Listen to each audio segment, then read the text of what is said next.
friends. It's episode number 22 of the Santa Cruz Art League podcast. It is first Friday at time of recording, so we're going to tell you what's in the gallery. We're going to talk about, we talked about like abstraction and realism. We got a little... About judgment in art, about Yes. the artists that inspire us and the influence. And by the way, I'm Anetta. And I'm Grace. And stay tuned. We're going to move a lot in this episode. Yes, we are. Change is the only constant. Keep that in mind, It's friends. a very active set today. Yep. All right. Welcome to the 22nd episode. Yes, we're at episode number 22. Very exciting. And we're on theme. Yeah, we're black and white today. And it was not coordinated. That's the funniest This part. just happened by accident. Do we feel the black and white mood outside of clothes, or how are we feeling? It's a little foggy outside, although I was looking for clothes to wear. And then I saw this shirt and I was like, that's pretty fun. I like this shirt. So Very cool. here we are. Very cool. Yeah. I'm curious what artist are you gonna bring to us today. That's what makes me wonder. But yeah, it is a little gloomy today. It will clear out. That's It always does in the afternoon. Santa Cruz for you, yep. I did feel autumn. I can smell autumn coming in. Mm-hmm. The time when we're filming this is actually first Friday. Yes, tonight is first Friday. It's the opening reception for the Watercolor Society Show. So that's going to be super exciting. All of the artists are going to be there, and the folks who run the Watercolor Society, Amy Nelson and Linda Lord, and all of the other wonderful people are going to be there. So come and check it out. Get some art for your home and just appreciate what the medium of watercolor can do. Yeah. You're going to be seeing this on Wednesday, but it will still be open until September 13th. So we hope you were at the reception, and if not, quickly run to check it out. It's really beautiful. There's a lot to look at. Yes, yeah, this is one of those exhibits where a gallery is just packed to the brim. There are a lot of pieces and just some really incredible technique. I feel like I have such a difficult time with watercolor not every once in a while, every time I use watercolor. It's a fight, and like the mastery that a lot of these people show over the medium is really something to see. I love gouache more because it's more versatile, but I just admire people who can stick to a medium and run with it and master it. It's very inspiring. Talking about inspiring and watercolor, are we going to do plein air painting on the 7th? Yes, this Sunday, Ed Penniman is in collaboration with Burrell School Winery up in Los Gatos, is going to go and paint plein air in their vineyards. He has some artworks up at the tasting room there, so folks are encouraged to come and check out the art and the artist and kind of see his process and get some wine. But also, I'm going to be up there painting, and I think Anetta is too. So it's going to be really fun. What's going to be your medium of choice? I think that this time I might go with oils. I'm usually an acrylics person. What? But Ed said that he would give me some pointers on my landscape paintings. So we'll learn some new things. I am shooketh right now. I know. I'm definitely like an acrylics person, but I'm going to be outside. It's technically a shared space, but it's outside, so I don't have to worry about the turpentine. And... You know, I mean, if the Ed Penniman is going to be telling me how to paint, then, like, better do oils. Okay. All right. I was going to go with watercolors. That's valid. I think that there's a really big community of watercolorists who paint outside. Yeah. It's just, honestly, that's the appeal of watercolor to me. I do have nice watercolors and tubes, but I also have a nice pen that is very travel friendly. You can't beat that. And I squeezed some of the gouache into, I made my own to-go little palette. Yeah, your little gouache. palette. And I also have really beautiful iridescent and metallic watercolors that kind of to add a little bit of whimsy into. Yes, because I love a little shine. I can't do realism. It's just, I think I was traumatized in the art school, and that's why I have such resistance at this point in my life or artistic journey. There was so much of realism and following technique and following the rules and doing it by the pointer that now I'm like, no. Yeah, I feel like I see a lot of that with like people who have been either to art school or have like studied realism for a really long time. You're just so ready to like do something else. It's putting in your hours and you're like, I've served my time. I don't have to prove that I can do realism anymore. Yeah. Yeah. So. Though it's tempting sometimes. There was, that's going to be like somewhat of a vulnerable story, but there was an interaction I had with, how do I not give out too many details to not make it identifiable? There was a very brief period of employment where the person who was in the position of power was not nice. Let's just leave it at that. It happens. It happens sometimes. And it was somewhat of a gallery situation. And they asked me to show me like something like of my latest, what I'm working on. And I don't remember, I think I was doing I was in my watercolor pencil stage. So that was my craze, I was all about watercolor pencils. That was my thing. I was very passionate about it and I was happy with how it was turning out. And I showed the photo and they were kind of like, oh, okay. And then they proceeded to like, oh, look at this, and led me to like little still lives of oil, like very classical, very beautiful pieces. Yeah. But kind of like saying, takes a lot of work to paint this. Yeah. And I was like, okay. Right. She's not. They're not wrong. They're not wrong. It takes a lot of work to paint in general, regardless of what medium you're working in. But that's so rude. I'm sorry you had to go through that. That's okay. And you know that was an exercise of taking a breath and being. It's not that I can't paint a still life. In fact, I've painted countless still lives until the cows came home. But that's just not what interests me. Yeah, you're like, I'm not a still life artist. And I'm not gonna lie, there was it's kind of like childish teenage of like, let me paint a still life to prove it. But I was like, that's just not what interests me. It's just not. Oh boy. And sometimes it'd be like that in the art scene. And was it a little frustrating and a little bit of like pinch to my ego? Yeah. Perhaps. Yeah, a little bit. But there was also this kind of sense of serenity of like, I don't have to prove anything to anyone. And long story short, I quit and the person was not happy about that. And I really love my life right now. So, and I'm sure they're very successful selling beautifully still life oil paintings, which just to make it clear, they were beautifully and well done paintings. Yeah, this story is not about the still lives. It's about the person who made you feel like bad words because of them. So yeah, art comes. That's the beauty of art. I feel like there is no right or wrong way. You can draw whatever you want, paint whatever you want. I'm just curious if like Picasso.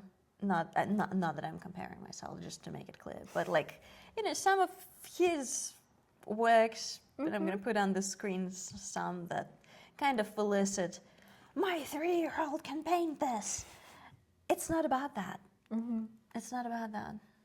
And it's just sad that sometimes even people in the field or adjacent to the field feel empowered to do that. Right. I feel like...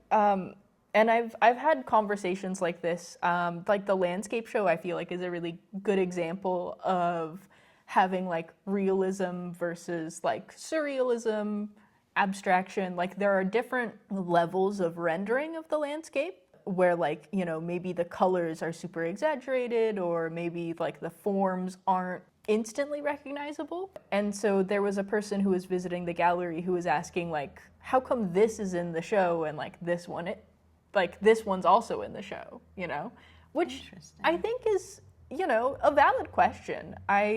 As like a small art center, I feel like it's my job to kind of like be an ambassador for the arts. Like, I'm sorry that I'm the representation that you're talking to and not somebody who's like been Oh, stop it. academically Stop it. educated. But I think it's an interesting question, and like it's a good exercise for me too to really consider. Explain. Yeah, but basically what I told them too is like the artist has different goals in painting the landscape. Like all of these are landscapes, you know, some artists, their goal in painting a landscape is to get like the most accurate, perfectly rendered, like 4K photorealistic image of a landscape. And there's nothing wrong with that. That's, you know, It's beautiful skill. and it takes a lot of time and it's skill and it's really impactful because you see it and like you're there, you know? It's like being there. It's really powerful. And whereas other artists might be more focused on like the feeling of being there, or they might be focused on the atmosphere. There's just a lot of different elements that go into capturing your subject. And so, you know, whether or not it looks like a photograph of a landscape or whatever it is you're painting, it might not be your goal. And so to judge all artwork based on like how much it resembles the original thing that it's based off of, I think is just, it's a disservice to the art and it's a disservice to you as the viewer. And, you know, there's a lot more interesting things to gain from looking at art than just does it look like its subject. Yeah, So I think that's a great explanation. now you know. Yeah, and I think it stems, or it's rooted in ignorance, and there's nothing wrong with that. Like, we're all ignorant until we're educated. Exactly. So a lot of people who are not in the arts, the goal, like they think that the goal of art is, To capture the thing. like, I'm looking at it right now, a portrait Yeah. or a landscape, but I feel like then we're negating like entire 19th and 20th and Right. 21st century of art, where the counter movements of like the abstract art were pioneered with exactly that goal. Like Right. Malevich's Black Square, I feel like, is an excellent example. And I remember, like, even as a teenager, defending the Black Square with a foam at my mouth because the common response is like, I can paint that. Yes, you can. Then do that. Not the question. The thing is that, but you didn't. You didn't. It's about the time and the place. And I think we all Right. know how important it is to be at the right time and the right place. And it was at the precipice of that cultural revolution where it took guts and gumption and a lot of courage to put it out and be like, this is art. And yes, it's a black square. It's just a black square. It's not a beautiful naked lady in silks. It's not a ultra realistic pastel landscape, and that's art. Eat that. Yeah, that reminds me of what was the piece? The name of the artist escapes me, but it's called The Fountain, and it's literally just a urinal on its side. Oh, yes. Because there was an art museum gallery that was opening, and they were like, "We'll take all art, every art, we'll take it." And so this gentleman was like, "Here you go, this is the fountain," and they were like, "No, we'll not take that." And so, you know, it's this like fun and playful, like tongue-in-cheek, like dialogue of what is art. And so, sure, you know, any one of us could find a urinal and put it on its side and call it art, but he was the first to do it, first of all, and he was already an established artist, and it was to this huge institution that was collecting any art. And so it's, you know, it's the conversation. It's not specifically like the art piece in itself, it's like everything surrounding it. Exactly. Too. That's So, a great example. all the fun stuff. Yeah. And I think there was like a pop culture example is the Sex and the City original series where Charlotte works at an art gallery and some kind of superstar comes in and he's like, I really like this piece. How much is it? And she says, it's a fire extinguisher. It's not for sale. So Yeah. it's about perception and the urinal story. The Dadaism as the movement by itself was exactly that. And I'm not gonna lie, I still am not the biggest fan of Dadaism. Oh. There are some pieces, but it doesn't mean that I can't see the depth of cultural significance of it, because it was in response to like the war and the socioeconomic atrocities that were happening at the time. Yeah. And you know, when things like that are happening in your world, you're not necessarily driven to be pastel. Yeah, sometimes you just lean into like the absurdity of how crazy Exactly. everything is. Exactly. Yeah, and so like circling back to our discussion of like realism, and like I think that it's important to consider like the goal, the intended outcome of the person who's making the art, because you know, in a lot of instances, like commercial art too, the goal of commercial art is for people to be able to instantly recognize and understand, with like as few complexities as possible. Because if you're creating something on a mass scale, then like the less things that you have to do to produce that, the better. And so, you know, there's all these different reasons that somebody makes their work a certain way. And so just judging off of like whether or not it looks the most accurate, I think It's a little ignorant. yeah. But, you know, we're all getting there. Everybody starts somewhere, which is why I think it's important to come to galleries and ask questions. And if the gallerist is a little offended by the question, you know, be patient with them. I do my best to answer, but You're doing a great job. it can be hard sometimes. No, you're doing great. You're doing great. Thanks. I think while all that being true, it's important to note that it's okay to have preferences. If you prefer realism and contemporary art is just not for you, that's fine. That's absolutely okay. There's no, again, it's like meditation. There's no right or wrong way. And there are going to be people who are going to say, like, that's end all be all, but I usually steer clear of those people. Yeah. I don't like end all be alls in arts, because as much as like there are certain things that I like and don't like, you know, in the context of art, it's just my personal preference and perception. And like maybe I wouldn't hang that in my house, but I think it's really cool that it's hanging in a museum, or it's really cool that you want that in your house. Ooh. Oh no. Hello friends, we're slightly to the left. Ha. Or the right, we're slightly to the right. Uh-oh. Things, excitement. I guess we should just take this opportunity to move on to double exposure. Yeah, let's do it. Amazing. And this week I have a contemporary artist. Sorry, I have a hair in my eyeball. That's all good. And you have a classic one. I do. Who's starting this week? I think me? No? Yes, I think. Guess where I found her? On First Dibs. Of course. Of course. But yes. of course. Yes. Not sponsored, by the way. First Dibs. First Dibs. If you'd like to sponsor us. Please, I spend an ungodly amount of time on your website. I want to acquaint you today with works of Natalie Harrison. She is a US-based artist. I think she's from Alabama. And she does beautiful... Are we just continuing with one light? Is that how our show is going to go? I mean... The other ones are... Do you think they charged a little bit? Let's check. I'm just going to briefly read you her artist statement, just to brief you into it. Natalie says that she is drawn to the aesthetic qualities of jewelry. So, you know, I was in right away. Right up in Etta's alley. This interest stems from the color, texture, variety, and the association with the female body that jewelry contains. Also, yes, please.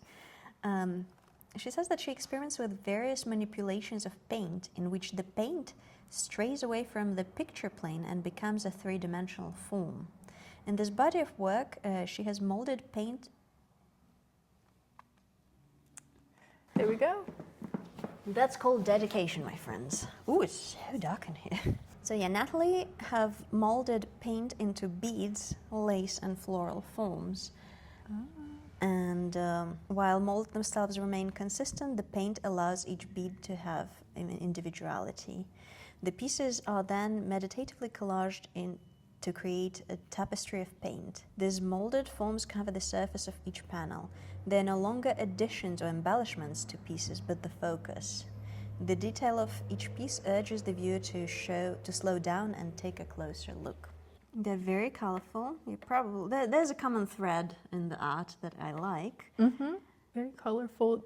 The texture of it's really interesting. I love when there's variation in the specific beads of paint that she's lining up, even though they're lined up in like a very organized fashion. Mm-hmm. So it creates a little bit of difference in dimensionality. And the fact that this is all, first of all, how much paint does That's this woman so go much through? paint. Yeah. And also like little... Yeah, there's just little bits and pieces for you to kind of look at. It makes me want to do a little bit of archaeology. I want to dig. I want to dig into that. That's true.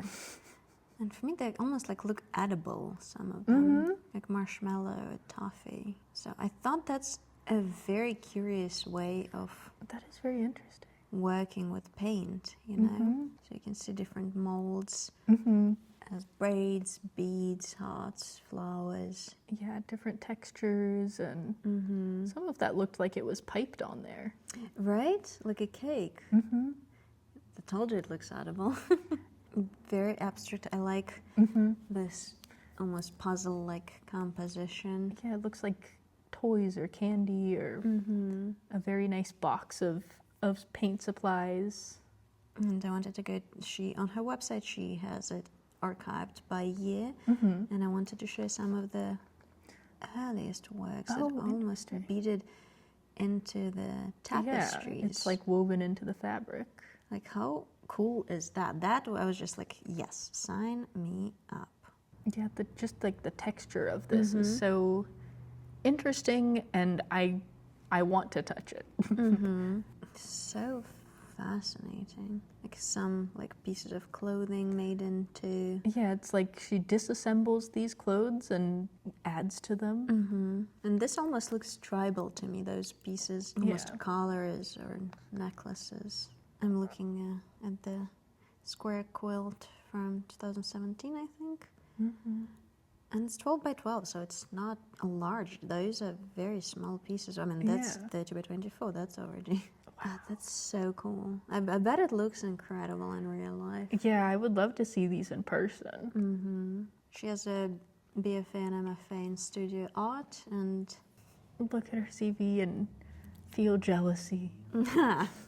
Yeah, she's pretty well exhibited She's and well established. shown. Like, we're looking at works from 2023, and the composition is almost planetary. Yeah, it makes me think of like lily pads or something on a lake. Oh, I like that. So you see, that's the beauty of contemporary art, is that it evokes different imagery and feeling, even though it's the same piece we're looking at. There's something so delightfully nostalgic about it. I think the color schemes remind me of like toys that I had when I was a kid, or like maybe candies. But it also feels like, you know, when you visit like an artist's studio, and some artists are very clean and tidy, but you'll see with some artists, like they just scrape all of their paint to the side of the canvas and it's all there.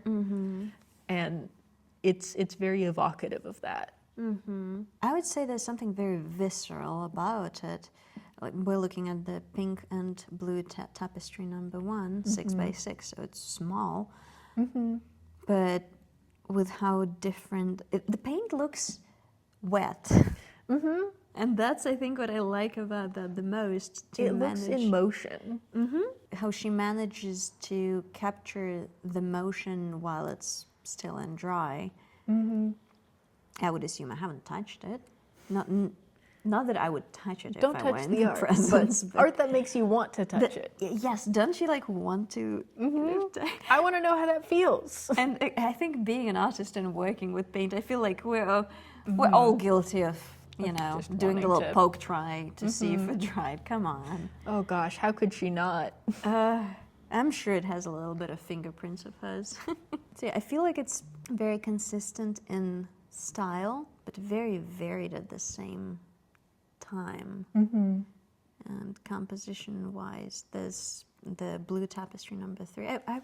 Okay, one thing I wish she was a little more creative with the names. I'm not gonna lie. Mm-hmm. Yeah, sometimes, especially with like super abstracted or contemporary art, it's nice to have a little bit extra to go off of. I think that's an excellent point, and it extrapolates not just to contemporary art, but I feel like in like fashion and luxury fashion, especially when they put out or like leather bag or and I'm just like, what? Okay, And give me a little more. yeah, I also think that like the lack of like accompaniments with some contemporary and abstract art can lead to the perception that it's like elitist and like you have to know to get it.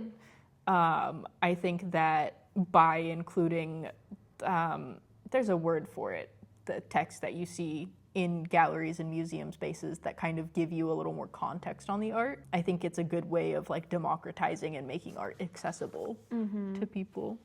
And I know we've had that discussion before. I think when we're hanging up my pieces at the tannery, where like I personally like including the little descriptions, because not everyone reads them, so that's almost like for the person who chooses to stop and read. And like I love reading, so I'm gonna stop and read whatever you have written on the wall. But some people wouldn't even look at the name, they would just take in the art and what it is in itself, and that's totally valid. There's that's fine too. Nothing wrong with that. Yeah, so that's 2025. She has a few of I like those, almost like moonscape to me. Yeah, this one looks very lacy. Right? And this just looks like candy to me. It looks like a box of pastels. Yeah. I like that. And these don't seem to have a name yet in the 2025 section. And I do like those like blocks of paint. It does have this archaeological element to it. Right, there's like things trapped in there. I want to get them out. I want to see what they are. And I like this, you know, how the paint just it's like almost crinkled. I think there might have been like a plastic bag on that or something. Reminiscent of the little, not gills, what you get on your fingers when they're like you're in the water for too long. Like pruning. Pruning, yeah. I was going to say raisin, but It's close enough. Yeah. That's a dried fruit. That was close. Yeah, it like, I like that her work kind of invokes this sense of wonder of like, how did this texture come to be? You know, you put your little like forensic science hat on and what happened here? I would like to see a video of her making it, just like a process. I think that would be fascinating. And her Instagram, paint. Of course. And she's, it says that she's accepting commissions. Oh, cool. Which not a lot of artists do. It's true. It can be, you know, it's a lot of work and effort, I think, to have somebody tell you what to paint, and then you have to do that not just to your sensibilities, but to make sure that it encapsulates what they're looking for in the art they're asking you to do. I don't take commissions personally, do you? I've taken a couple in my life, but it's always been tough for me, and then I just feel bad because I'm like, I'm providing a bad service by being bad at this commission. But you know, it is what it is. And that's pretty much it, because the medium she works with paint and some of the like fiber art from the archive pre-2017, which honestly I might like the most. It's just it's very, that one's so cool. It's the one with like is it a wooden? It looks like a stretcher bar. Yeah. Almost. But it's and it's like it's a very plastic elusive. Something. Yeah, there's a lot of things going on in these. Like I like that. Very colorful. Like this is almost like an inception of what's to come. That explosion of color and texture, and that little digging and uncovering of what's underneath. Right. I love that little bit of like artistic foreshadowing that happens when you're looking at somebody's old work and you see little hints, Yes. notes of the things that they're trying out and then they're going to run with in the future. All right, so thank you for checking out Natalie Harrison with me today. Yay! I was quite inspired by her work, and I work with kind of like dry mediums, let's say, at the moment, and that inspired me to kind of like I want to finger paint, you know. Oh, yes! That's so fun. I love getting my hands dirty in the paint. Yes. Okay, so I was originally going to share a different artist, but I was inspired by my shirt this morning, and so I want to tell you guys about one of my favorite comic book artists ever. His name is Tezuka Osamu. Let's see. I was hoping your artist has something to do with your Yes. shirt. So Tezuka Osamu is a comic book artist. He was one of the original, or not original, but he was prominent during, like, I'm just going to pull up his Wikipedia because I don't remember it off the dome. Do your thing, or? But he was born in 1928.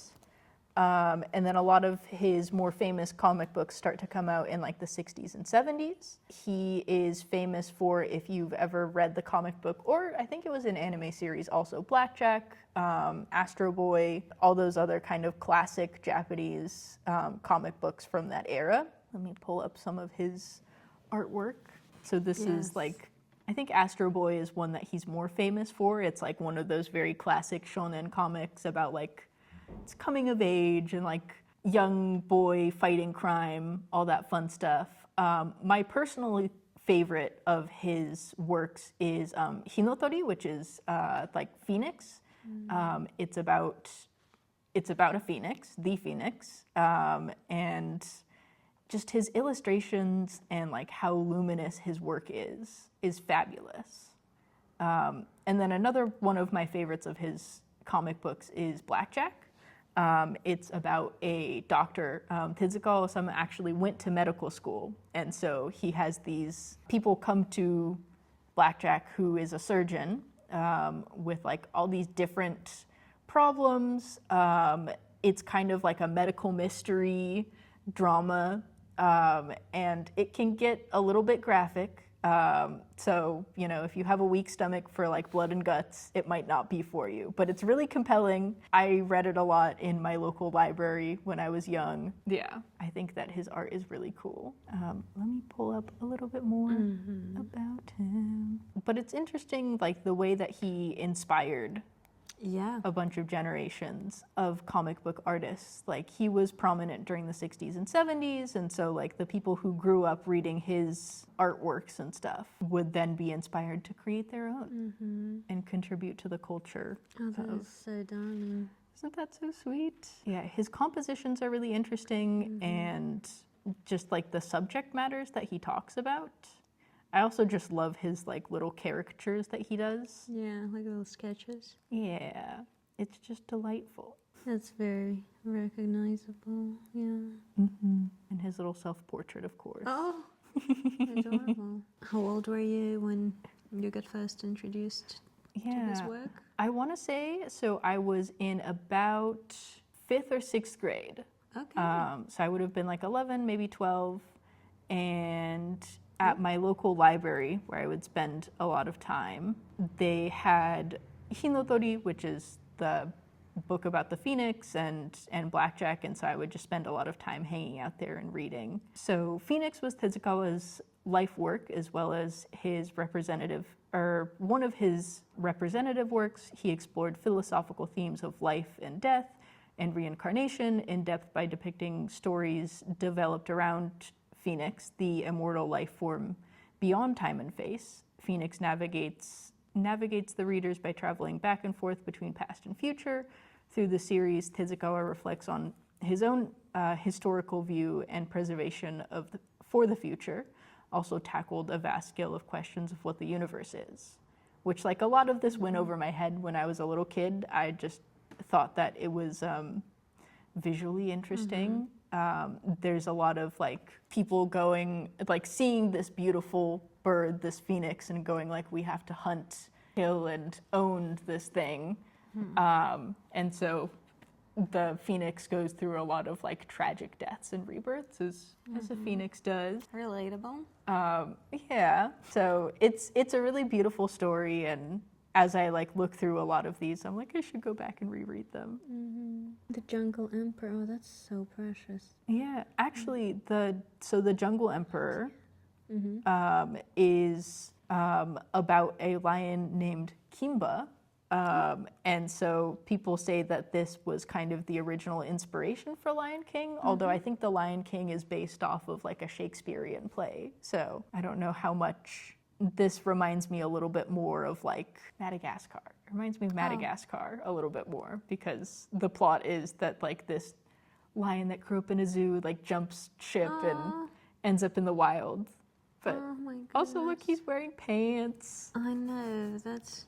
I mean, don't tell me Disney was not inspired by that. Oh, and by the way, if I can scroll back, don't you maybe see a little bit of Betty Boop? Yeah, there's a little Betty Boop going on. Don't you see? Like, I mean, I'm gonna put pictures on the screen, but just saying. Yeah, they came about in similar time periods, and so you can see how he was kind of inspired by like Western animation at the time. And so it's kind of cool how like different artists in different locations are in conversation with each other stylistically and all that fun stuff. Astro Boy. Yeah, Astro Boy. He's a robot boy with 100,000 horsepower and 7 special abilities. Although he was originally modeled on Dr. Tenama's late son, Tobio, he is sold to a circus and renamed Astro Boy by the circus manager. With his super abilities, he solves several problems to save the Earth. As one does. Yeah, it's really interesting. This one, yeah, he was created in the image of a scientist's late son, and then the scientist who created him was like, you're not my son, which I feel like is a common plot in these stories where somebody's like, I'm making you in my son's image, and then like they're not like them at all, and it frustrates them, and so he sells them off to a circus. And as one does. As one does. Yeah, when you don't like your kid and you send them to the circus, very relatable. Ouch. He's just a very influential artist, and I feel like he shaped a lot of my childhood. I mean, like, I grew up reading a lot of manga, so I might come back. I'm also rewatching Nana, which is another one of my favorite comic books, so maybe I'll share about her another time. But I like the black and white ones. Yeah, he also did like a series on the Buddha, so a little more religious. But I also read that growing up, and so it's fun stuff. Such a right, yo. I haven't read this one, 3 Adolf. Full-length manga work set in Japan and Germany during World War II, featuring the life of 3 men, all by the name of Adolf. Interesting. In 1936, Toge Shohei visits Germany to cover Berlin Olympic Games, where he finds his younger brother studying in Berlin was murdered. Then the reason of his death is revealed. He was killed due to a letter he sent to Japan. In the letter, Adolf Hitler's birth secret that he was a part Jew was written. I don't know if that would fly today. Yeah. But, I'm holding off judgments until I feel like, especially with comics, like you gotta read them. But that's interesting, for sure. A very original idea. I'll give them that. Yeah, I feel like it's a pretty common conspiracy that like that's a pretty great caricature.